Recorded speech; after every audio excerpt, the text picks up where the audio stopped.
Quoi de plus simple qu'ouvrir le robinet? Quoi de plus élémentaire qu'une goutte d'eau? Et pourtant, arrêt sur image, il s'en passe des choses en amont.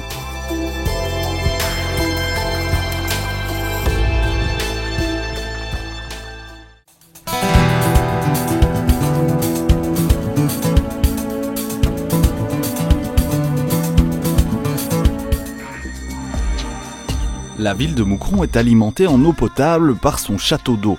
L'eau provient des 5 captages du Riscontou, situés dans un rayon de 200 mètres. Près de 50 000 habitants et des centaines d'industries sont ainsi tributaires du bon fonctionnement de ces installations.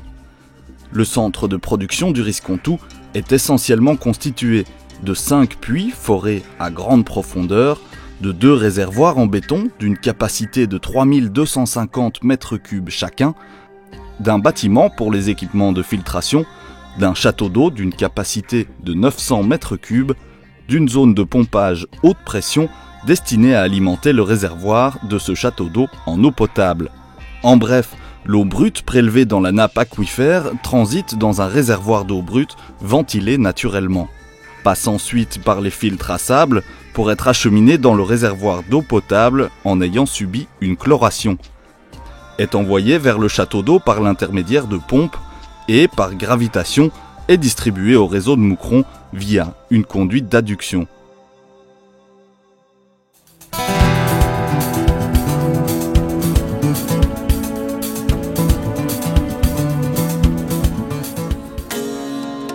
Comment se constituent le plus couramment ces nappes aquifères? Il s'agit en fait d'eau de pluie qui ont traversé le sol voici bien des années, avant de descendre et de remplir les fissures vides et les cassures des roches du sous-sol. Ce sont des réserves souvent importantes et cette eau, naturellement filtrée par les roches, est propre et de qualité régulière.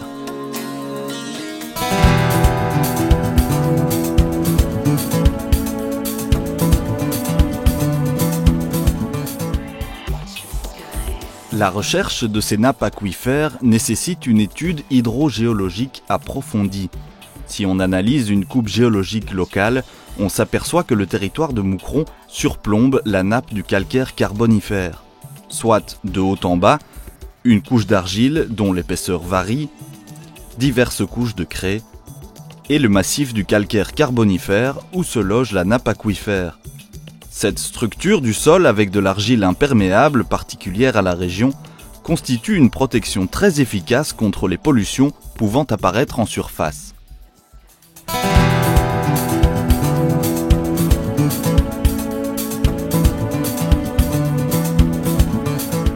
C'est un forage qui va permettre d'atteindre et de puiser cette eau souterraine. Pour traverser les failles de la roche, il est pourvu d'un tubage en acier avec obturation de l'espace entre terrain et tubage par une injection de ciment. Ce ciment empêchera ainsi les infiltrations indésirables dans le puits et donc dans l'eau.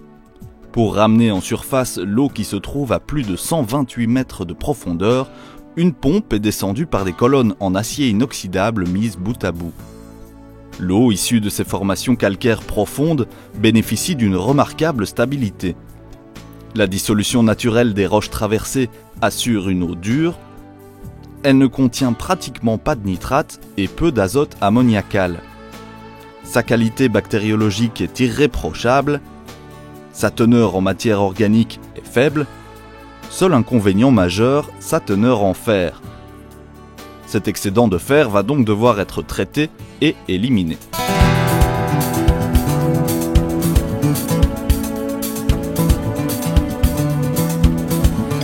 La première phase du traitement de l'eau brute consiste en une aération naturelle pour que les composés ferreux solubles s'oxydent en composés ferriques insolubles qui deviennent par conséquent filtrables. Arrive alors la deuxième phase de traitement, une filtration au travers d'une couche de sable. Les filtres réduisent aussi sensiblement la teneur en azote ammoniacal de l'eau. Ainsi, en sortie de filtre, l'eau est débarrassée de son fer et par la même occasion s'en retrouve clarifiée. L'ultime stade du traitement va assurer à l'eau un potentiel stérilisant contre les risques de contamination bactérienne entre le site de production et le robinet du consommateur.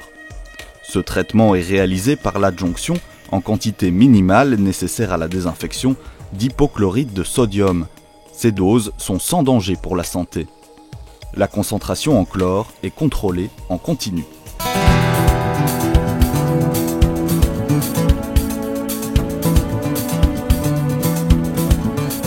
Et notre eau, où en est-elle au terme de ce processus de traitement? Eh bien, elle est conforme aux exigences de qualité pour sa distribution. Le captage se faisant dans le calcaire carbonifère du Tournésis, protégé par une couche continue d'argile, l'IEG est autorisé à réduire la fréquence de ses contrôles de 50%, ce qui constitue une belle et appréciable économie. L'eau distribuée par réseau doit répondre aux exigences de qualité imposées par la législation européenne et wallonne, et l'IEG se trouve dans l'obligation d'y répondre. L'ensemble de ces paramètres fait l'objet d'une surveillance analytique attentive et régulière, avec un nombre d'analyses en constante progression.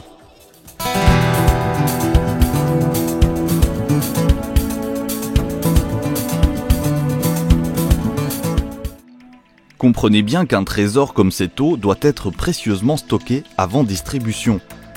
Un château d'eau fonctionne suivant le principe des vases communicants. Les robinets domestiques ne sont en réalité que des vannes empêchant l'eau de s'échapper. La surélévation lui permet d'alimenter les consommateurs avec une pression suffisante et sa capacité importante de l'ordre de 900 m3 constitue un réservoir tampon qui permet de répondre aux besoins très variables des abonnés sur la journée.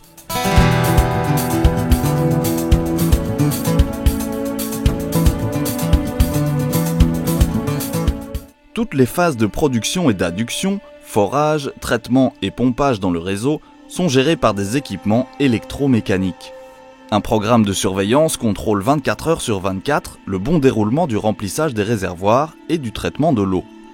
La moindre anomalie est signalée par des automates à un transmetteur qui alerte le service de garde.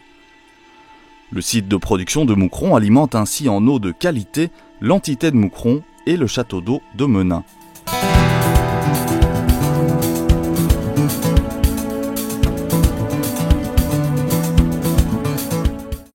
Les 287 km de conduite du réseau géré par l'IEG sont entretenus en permanence. Une détection systématique des fuites d'eau est effectuée tout au long de l'année. Cette proactivité est nécessaire afin de réparer les fuites au plus tôt pour diminuer les volumes perdus, restreindre les dégâts aux voiries et immeubles, éviter les surincidents induits par des écoulements d'eau importants ou des sous-alimentations de certains quartiers, voire des coupures du réseau, et permettre des réparations moins onéreuses car effectuées pendant les heures de service ordinaires et plus sécurisées car non soumises aux contraintes de l'urgence.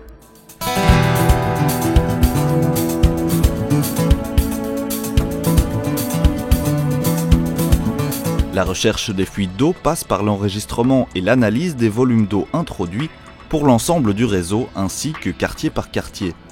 À cette fin, des compteurs électromagnétiques sont posés et après examen des débits réels relevés automatiquement, il est décidé de prospecter dans la zone présentant la plus grande probabilité de fuite.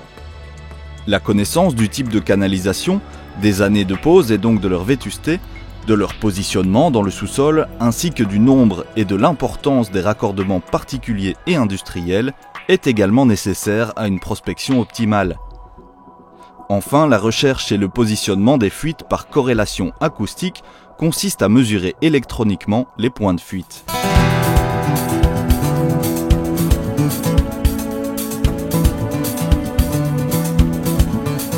Tous les travaux exécutés sur le domaine public sont régis par un arrêté ministériel relatif à la signalisation des chantiers et des obstacles sur la voie publique. En ville, il s'agit principalement d'avertir, de faire ralentir à 30 km/h et d'établir des nouvelles règles de priorité induites par le chantier.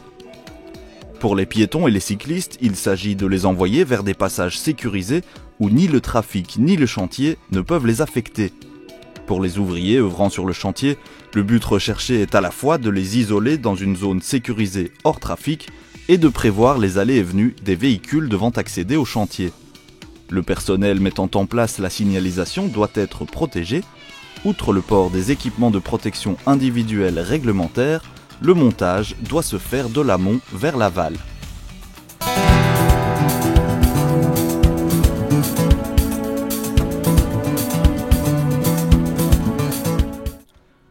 Vous venez de le voir, que d'efforts pour un simple verre d'eau, a-t-on envie de dire. Pas moins de 30 personnes travaillent quotidiennement dans le secteur eau et veillent à l'approvisionnement de quelques 50 000 personnes et de centaines de commerces et d'industries. Nous investissons de l'ordre d'1 million d'euros par an pour entretenir et développer le réseau de distribution. La gestion automatique de l'ensemble du process de production est l'une de nos fiertés.